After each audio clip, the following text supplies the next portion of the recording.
Hey guys, Get Level here, and we are continuing our OBS masterclass for complete beginners, even though by the end you'll probably be a pro. So the whole point of this series, and check out the whole playlist, is to, start from the beginning and explain every little thing about OBS. We've covered a couple of them already, and today we're going to be focusing on sources.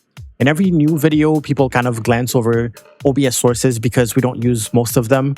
And this video you're watching right now, we're going to explain every single one of them so you can have a better idea of the possibilities of OBS Studio. So we're basically going to pick up where we left off last time on my laptop. So everything you're seeing here, do not be intimidated. This is the result of everything we've done before in the playlist. So go back if you missed it. You're like, oh, what is this overlay? How did we get here? Why do you already have scenes and stuff? You have a full screen scene. Put this like that. You have a game scene. We went through all of that. Okay, so just to recap real quick, in OBS Studio, when you want to add something new, you click on a plus. There's usually a plus sign somewhere, and under your scenes list, which is right there, this is where you will find a little plus. And if you click, you'll have the list of all of your sources, or all the sources that are available in OBS Studio. Okay, so let's start from the top. The first one is application audio capture, and it's in beta right now. So what this does is, let me put my camera back.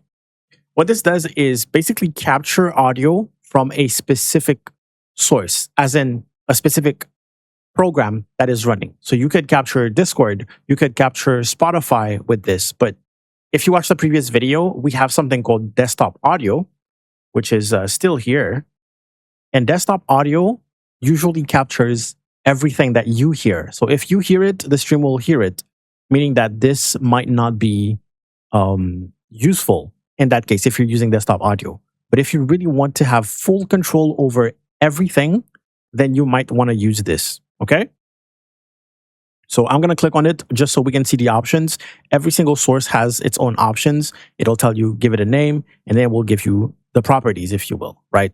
You can see that window, you can capture basically per window. So if you have multiple Chrome windows, I don't know if it would capture, probably. But something else that I want you to know is you want to try those things out. If something sounds interesting, try it out. You cannot mess it up. You really cannot mess it up. Just try those things out. Everything that I know about OBS is because I went in there, I read all the options, and I tried them out. Okay, there's no secret to that. You can make it match title. It's kind of like a window capture, but it's audio. It only captures audio. Okay. Now to delete, there's a little trash bin icon here. We're going to click on that. Boom. All right. Second source. What is that? Audio input capture. So input means it's something that you plug into the computer. So if you want, again, completely separate your audio, you can basically pick a specific microphone. I don't have a bunch of microphones on this laptop. I have my virtual reality headset microphone and then the microphone that is integrated. I'm going to pick this one and maybe we will see it. So if I scroll down now on my list, you can see it right there. Hopefully that's not playing through my capture card. Yeah, we're good. And you can see we just added a new audio input capture. Now, why would this be useful other than separating your audio and your input? Let's say you want to do like a budget ASMR setup and you want to have one microphone, one physical microphone be on the left ear and another physical microphone be on the right ear. Then you can just stack them up and add separate filters and do things like that. Maybe you're doing a podcast and you have a guest over. I don't know why this wasn't my first example. You can have the two microphones plugged into your PC as like USB microphones without like a whole podcast mixer and interface setup, right? You just set them up and then you can, again, control the volumes separately, put the filters separately and all that. So this is why this is useful. Personally, I don't use them. I have one microphone. I use mic auxiliary as my default and I'm good. All right, let's see what else can we get. Let's delete that one. Audio output capture. So output means that it's coming from the computer and going out to your headset, your speakers, Maybe you want to play it on a different device. For example, monitors have integrated speakers sometimes.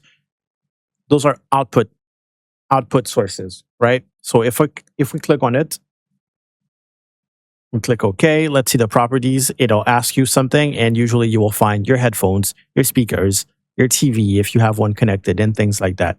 All right. In what case would you want to use this? Honestly, I don't know. Honestly, I don't know. I don't think I've ever used this source for the whole 8+ years that I've been using OBS. So yeah. No comment on that one. Finally, we have not finally. Right next, we have browser. Now, if you watch the previous videos in this series, you've seen this. This is what we use to have our alerts, but it's not just things that can pop up. It's not just widgets. It can be anything. The reason why it's called browser is because it is quite literally a web page that you're displaying. It's a web page somewhere. Now, a widget is basically a tiny web page. An alert is a tiny web page, but a full web page is also a web page. So you can show that too, right? We could use it in a sense if we're not doing it for alerts and widgets. You can use it to display certain overlays. For example, here I'm in Stream Elements. And Stream Elements is pretty good for that because everything is basically a browser source, right? I could put an image here and this would be part of my source. But in here, I have, I guess, like I'm just showing you another widget, some scrolling stuff, and I can copy the link and bring it in there. Initially, I wanted to find a full overlay. I just didn't have one on hand. And we're going to paste the link here, and we should have our... What's going on? Where is it? Where is it? Maybe the size is not good. Let's figure it out. Ladies and gentlemen, HTML and CSS, always a hassle, no matter what you do. Oh, there it is. So see, if I wanted this to show up, that tiny little thing here, I could do that. What I'm getting at is that if you want to show something permanently, like an image or maybe a video or just some information, you can use a browser source. Okay? There's a game called Words on Stream, and it's also a browser source. You just copy the browser, you put it in OBS, and then you have the game on your stream. And also it's connected to your Twitch, but you have to connect through the website. Anywho, so yeah, that was our... Where did that come from? I deleted the wrong source. Okay, cool. All right. Next one is one of my favorites, and it's color. The color source. Because all it does is basically give you something with a plain color. We just choose it. Let's say we want yellow. It really pops. There we go. And then you can set the size also. You can modify the size to what you want. And since graphic design is essentially a bunch of rectangles, you can do whatever you want. You can still crop the sides to really make it fit. You can still stretch it and all that. You can add some filters to it if you want to change color, if you want to change shape, and all that. So this is kind of like one of the keys to creating your own graphics in OBS Studio, and it's just the ability to put color rectangles and squares into OBS in the first place. Okay? And then you can even rotate them. It doesn't look like much, but trust me, this is like the window to so many possibilities. Okay, next source, we will have display capture. I wish I had two monitors on this, but I'm on a laptop right now. Display capture does what it kind of sounds like. It basically shows everything that's on your screen. You have to select the specific screen. So if you have two monitors, they will appear here. I don't think you can capture both at once, as in one source. You would have to create two display captures for that. So we're probably going to have like an inception. Yeah. But yeah, that's pretty much what it does. You can see it's capturing everything. So it's capturing just everything. So you want to be careful with this one because if, sometimes personal information will pop up and things like that, you might accidentally show things on stream that you don't necessarily want to show. So in that case, you might want to go with a window capture. so that you can capture the specific window you want to show and not everything, every pop-up, every notification, every message sent on Steam or on Discord or things like that. But I'm pretty, I don't know, I feel like I'm pretty safe on my streams. I use display capture all the time and never really had problems with it. Next one is game capture. We've already seen this in the previous videos. Same thing. If you have a game open, I don't right now, you can capture any full screen application or capture a specific window, which is what I like to use. And then it will appear in the list here. You just select it. And again, this is a form of window capture, but it does have more compatibility. So keep that in mind, okay? Some software like PNG Tuber software and things like that, programs that are made in Unity, sometimes it's better to do game capture than window capture. But it's very, very similar, just different in terms of compatibility. What else is next? Image, we've seen that because we have an image right now. But yeah, basically all the formats, including GIF. I don't have a bunch of pictures on this laptop. There you go. And if you want some overlays, most of the time, they're just PNG images. Look at that. Check out the description for a link to where I have a bunch of overlays that I created. Most of them are free. The other ones are very, very affordable. Check them out. Importing images is the easiest way to get overlays to your stream, to decorate your stream, basically. What else do we have? Image slideshow. As the name suggests, this is a slideshow, but you can select multiple images. I believe you can put a whole folder, if I'm not mistaken. Plus here, add files or add directory. Directory is, hey, put everything inside of here. Select folder. And now you can see it's doing a slideshow in between the images that are inside of that folder with all the, hey, what type of transition do you want? How much time in between the slides, transition speed, and if you want to play back the whole thing in a loop, all of that sweet stuff. Now, this can be useful if, I don't know, if you're a photographer, for example, you want to show off your pictures. If you have, if you want to do like a local sponsor banner, in the sense of if you have multiple sponsors, you just put a bunch of logos, you try to make them the same format, and then you use this to basically switch in between them.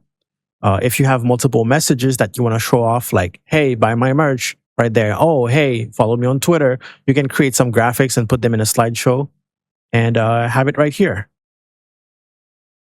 But that's what that is used for. I don't really use that, but it is useful. Media is for videos, for videos, for audio and video. So if you want to play a sound in OBS Studio, you can just find an MP3 and just play it right there. If you want to play a video, for example, if you want to play, I don't know, a clip compilation in your Be Right Back screen, right? And you want people to see it, you can do that. I don't know what this video is, but I'm going to put it on a loop and I'm going to slap it in there. And there it is. Look at that. It's me recording an intro a couple years ago. And that's how you put videos into OBS Studio. Now you might be wondering, what about animated overlays? If they are MP4, WebM, MKV, any video format, you put the loop, and that's how you put animated overlays into OBS. Very, very simple, very, very useful. What do we have next? We're going through those pretty fast, actually. Scene. Now, scene is important because this is how you make, quote unquote, nested scenes. What's a nested scene? It's basically a scene that we already have. For example, I have my game scene here. And let's say I want to put my game scene into the Be Right Back. I can add it as a source. The reason why some people, and I also like game here, the reason why people do this, it's because sometimes you can add the filter to the scene instead of adding it to a source. And it's kind of like, it's useful. Sometimes you can put the scene inside of a group, add a filter to the group. It's just easier to maneuver sometimes with certain sources that are finicky to move around. So you put them in their own scenes. Usually I put my camera completely full in a scene, and then I can place it in other scenes and do whatever I want. If I'm making like a special overlay or transition or widget or something like that, sometimes I'll put it in its own scene, and I just add it to every other scene as a source. Okay. So that's how you do it. That's how you do it. Okay. So it's called nested scenes because it's kind of like a scene within a scene.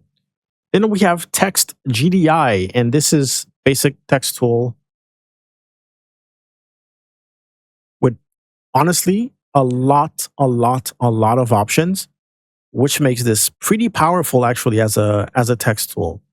Here you have the size. You usually want to go very big for the size, because if you go small and you think, oh, I'm just going to scale it, this is the quality you're getting. You can scale it, it's right there, but the text itself is 6 pixels or something like that. So make sure that you have it fairly big, if not huge, so you can get all the quality. And if you have to bring it down, you can just bring it down. I can Control R to reset it. There it is. Also, shortcuts is something that we're going to be learning probably later on. Double click on the sources to go back to the properties. And I wanted to show you text transform. You can make it uppercase. Well, it's already uppercase. You can force it to be lowercase, uppercase. You can make it vertical. That's how you add vertical text into OBS. A lot of people don't know that. You can change the color here. Let's go with yellow because it's striking. You can set a gradient directly into OBS Studio. So I tell you, like, the graphic design stuff in OBS Studio is possible. It really is. Gradient direction and everything. Look at that. Beautiful. You can set a background. We're not going to do that, but the opacity is right here. Oops. Okay. And then there's alignment. Usually you want this to be center.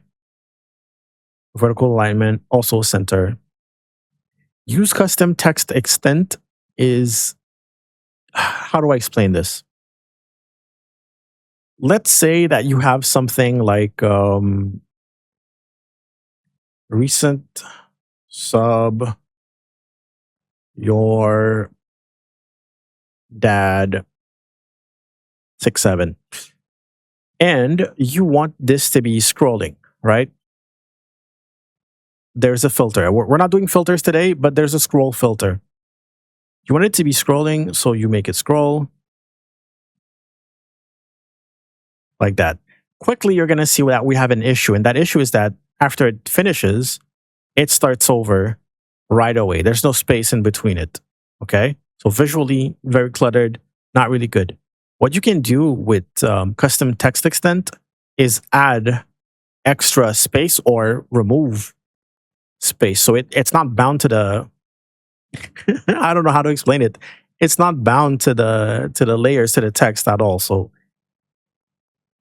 if I make it just long enough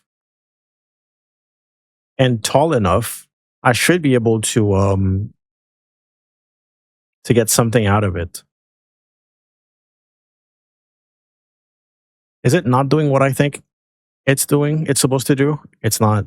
Oh, there you go. You can see the space that it created in between those because I put like a pretty big number, and now it's scrolling and it gives me that. So I'm not sure if that explains it, but custom text extent, if you're struggling with like the scrolling stuff, that's how I do it anyways.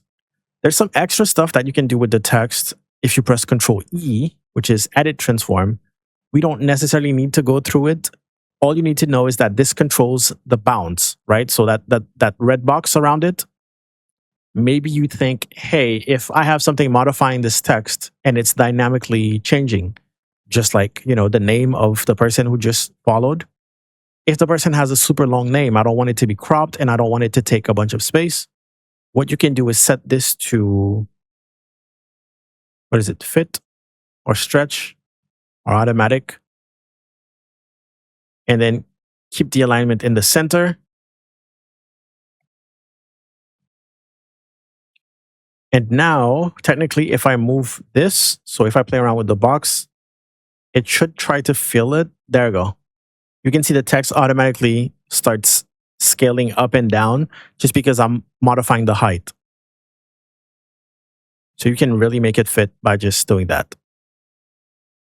But don't worry about that too much. You're like, if you're at the level that you are of this video right now, you're probably not going to be doing this anytime soon. So don't worry about it. Okay. So that was text GDI. It's the main text tool in OBS. There's another one that we're going to see, but it's deprecated. So don't get too attached to it. Then we have video capture device. This one is where your camera is going to be. If you have a capture card, anything that is transmitting video, pretty much. Anything that is transmitting video is going to be in here. And also your virtual cameras. If you have a software that can create like a virtual camera that you can select and then broadcast stuff from there, that's where it's going to show up. Okay. So if you have a fancy webcam like where is it?